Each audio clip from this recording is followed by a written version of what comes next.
Wao walikuwa wanakaa wanamtukana Samia. Samia anafanya kazi. Hawezi kumaliza bwawa la Mwalimu Nyerere. Amelikuta 42%. Juzi tumewasha kinu cha 9 megawati 2115, umeme unaruka.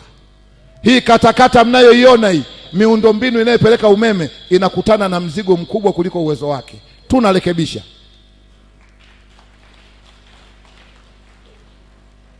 Wakamsema kuhusu SGR, amekuta hata makutupola haijafika.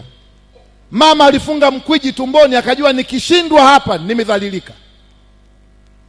Ngoma imekwenda saizi iko Dodoma, wakandarasi 3 wanafika Mwanza. Tukitoka hapo tutakwenda na nchi jirani. Wakamwambia Kigongo Busisi uwezi. Mama amekuta na 38%. Ameimaliza Kigongo Busisi, leo zimebaki bridge sign tu. Usiovertake hapa, usipige honi, speed isizidi 50. Ngoma ile imeisha, watu wanaanza kutumia daraja. Wakamwambia ameuza nchi. Anauzaje nchi? Mnunuzi nani? Hawamtaji.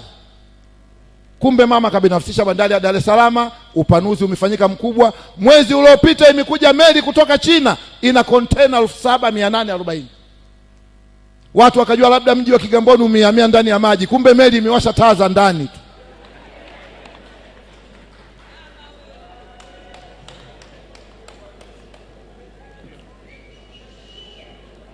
Wameshampa huyu, Waswahili wote wanafukuzwa. Mitambo yote wanaongoza Waswahili. Magari yanayobeba mizigo ya Waswahili. OCD anayelinda pale, OCD wa jeshi la polisi la Tanzania. Uongo umekufa. Leo tunakusanya kodi pale, ndo maendeleo mnayoyaona. Mkimuona rais anakwenda kuifilisi nchi yake, na yeye karibu anakufa. Kila rais anataka watu wale keki ya taifa lake. Natoshangaa hatusemi mambo yako kwenye maeneo yenu. Semeni. Rais jasiri, wamemfuata kwa kila njia, wameshindwa. Sasa wamebaki tu Mama Abduli. Kwani tuliwaambia rais wetu sisi mgumba?